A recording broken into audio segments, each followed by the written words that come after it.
അസ്സാം വലൈക്കും വറഹമത്തുള്ള. പരിശുദ്ധ റബീഉൽ അവ്വൽ മാസമാണല്ലോ.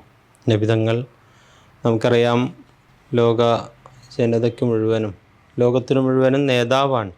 പക്ഷേ ഒരു നേതാവിൻ്റെ റോളിൽ ഇരുന്നു കൊണ്ട് കൽപ്പിക്കുക എന്നതിനപ്പുറത്ത് ജനങ്ങൾക്കിടയിൽ ഇറങ്ങി പ്രവർത്തിച്ച് അവരുടെ കൂടെ അവരുടെ എല്ലാ സുഖങ്ങളിലും ദുഃഖങ്ങളിലും പങ്കെടുത്ത് അവരെ മുഴുവനും പരിഗണിച്ച് ബലഹീനരെ അവർക്ക് ശക്തി പകർന്ന് വേദനിക്കുന്നവർക്ക് സാന്ത്വനം പകർന്ന് അങ്ങനെ ജനങ്ങളെ കൂടെ നടന്ന ഒരു നേതാവ് എന്നുള്ള നിലക്കാണ് ലോകം നബിതങ്ങളെ നോക്കിക്കാണുന്നത്. തങ്ങൾ ഇറങ്ങി നടക്കുകയും ഗോത്രങ്ങളിൽ ചെറിയ കുട്ടികളെപ്പോലും അവരുടെ ശിരസ്സുകളിൽ കൈവച്ച് അവരോട് സന്തോഷം പറഞ്ഞ് അവരോട് കൂട്ടുകൂടി ഒരു പിതാവിൻ്റെ സ്ഥാനത്ത് നിൽക്കേണ്ടടുത്ത് പിതാവായിട്ടും കൂട്ടുകാരൻ സ്ഥാനത്ത് നിൽക്കുന്ന കൂട്ടുകാരനായിട്ടും കുടുംബത്തിൽ ഏറ്റവും നല്ല ഒരു കുടുംബനാഥനായിട്ടും ഒരു ഭാര്യയെ സംബന്ധിച്ചിടത്തോളം ഏറ്റവും നല്ലൊരു ഭർത്താവായിട്ടും ഇങ്ങനെ ഒരു നേതാവ് എന്നുള്ള അർത്ഥത്തിൽ എന്തെല്ലാം ഗുണം ഒരു മനുഷ്യനുണ്ടാവേണ്ടതുണ്ടോ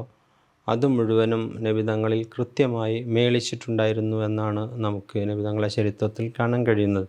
അതുകൊണ്ട് തന്നെയാണ് ലോകത്തെ ഏറ്റവും മാതൃകാപരമായൊരു നേതാവ് എന്നുള്ള നിലയ്ക്ക് നബിതങ്ങൾ അംഗീകരിക്കപ്പെടുന്നു. എത്രമാത്രം ആളുകളെ പരിഗണിച്ചിരുന്നു എന്നത് നിത്യവും പള്ളിയിലേക്ക് പോകുന്ന വഴിയിൽ അടിച്ചു വാരുന്ന ഒരു സ്ത്രീ, ആ സ്ത്രീയെ ഒരു തവണ കാണാതായ സമയത്ത് ആ സ്ത്രീക്ക് വളരെ പാവപ്പെട്ട ആരും പരിഗണിക്കപ്പെടാത്ത ഒരു സ്ത്രീയെ എത്രമാത്രം പരിഗണിക്കുകയും അവർ മരിച്ചുപോയെന്നറിഞ്ഞപ്പോൾ എന്തുകൊണ്ട് അവരുടെ മരണവാർത്ത എന്നോട് പറഞ്ഞില്ല എന്ന് മറ്റുള്ളവരോട് ദേഷ്യപ്പെടുകയും ആ സ്ത്രീയുടെ ഖബർ സന്ദർശിക്കുകയും അവരെ വീട്ടിൽ പോയി സാന്ത്വനിപ്പിക്കുകയും എല്ലാം ചെയ്ത ചരിത്രം, അങ്ങനെ ഒരുപാട് ചരിത്രങ്ങൾ നബിതങ്ങളുടെ ജീവിതത്തിൽ കാണാൻ കഴിയും. ഇതൊക്കെയാണല്ലോ ഒരു നേതാവിനുണ്ടാവേണ്ട ഏറ്റവും വലിയ ഗുണം. ആ നിലക്ക് നബിതങ്ങൾ ഏറ്റവും ഉത്തമനായ ഒരു നേതാവായിരുന്നു എന്നാണ് ഈ ചരിത്രമൊക്കെ നമ്മൾ പഠിപ്പിക്കുന്നത്. ആ അർത്ഥത്തിൽ നബിതങ്ങൾ തൻ്റെ സമൂഹത്തോട്, ജനതയോട്, ലോകത്തോട് മുഴുവനും പറഞ്ഞുകൊണ്ടിരുന്നതും അത് തന്നെയാണ്.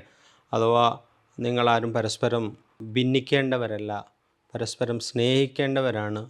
നിങ്ങൾ ഓരോരുത്തരും മറ്റുള്ളവർക്ക് ശക്തി പകരേണ്ടവരാണ്. അൽ മുഅ്മിനു ലിൽ മുഅ്മിനി കൽ ബുനിയാൻ എന്നൊരു ഹദീസിൽ കാണാം. അഥവാ ഒരു എടുപ്പ് പോലെയാണ്. ഒരു എടുപ്പിന് പരസ്പരം അതിൻ്റെ കല്ലുകളും അതിൻ്റെ പില്ലറുകളും എത്രമാത്രം ശക്തി പരസ്പരം പകരേണ്ടതുണ്ടോ അതുപോലെ ഒരു സാമൂഹിക ജീവി എന്നുള്ള നിലക്ക് പരസ്പരം ആ കെട്ടുറപ്പ് നമുക്കിടയിൽ കാത്തു സൂക്ഷിക്കണമെന്ന് നബിതങ്ങൾ പറഞ്ഞത് കാണാം. അതുപോലെ ഒരു ശരീരം പോലെയാണ്. ആ ഒരു ശരീരത്തിൻ്റെ ഒരവയവത്തിന് വേദന വന്നാൽ അത് ശരീരം മുഴുവൻ വേദനിക്കുകയും അതിൻ്റെ പേരിൽ ഉറക്കം പോലും നഷ്ടപ്പെടുകയും ചെയ്യുന്ന അവസ്ഥ ഉണ്ടല്ലോ. ഇതൊക്കെയാണ് നാം മനസ്സിലാക്കേണ്ടതും ലോകത്തിന് മാതൃകയാവേണ്ടതും എന്നാണ് അവിടുന്ന് അനുയായികളെ പഠിപ്പിച്ചത്. പുതിയ കാലഘട്ടം അതാണ് നമ്മളോട് ആവശ്യപ്പെട്ടുകൊണ്ടിരിക്കുന്നത്. നമ്മൾ ഈ വിഷയത്തിലൊക്കെ ഏറ്റവും മുൻപന്തിയിലുണ്ടാവണമെന്നുള്ള സന്ദേശമാണ് നബിതങ്ങൾ നമ്മളോട് നൽകുന്നത്. അതാണ് നമുക്ക് സമൂഹത്തോട് പറയാനുള്ളത്. പ്രവാചകനിൽ നിന്ന് ഈ ഒരു സന്ദേശം ഉൾക്കൊണ്ടുകൊണ്ട് നമുക്ക് മുന്നോട്ട് പോവാം. അള്ളാഹു ആ നിലക്ക് നമുക്കെല്ലാം ഐക്യത്തോടും സന്തോഷത്തോടും സ്നേഹത്തോടു കൂടി ജീവിക്കാനും ആ നിലക്ക് യാത്രയാവാനും അള്ളാഹു തൗഫീഖ് ചെയ്യുമാറാവട്ടെ.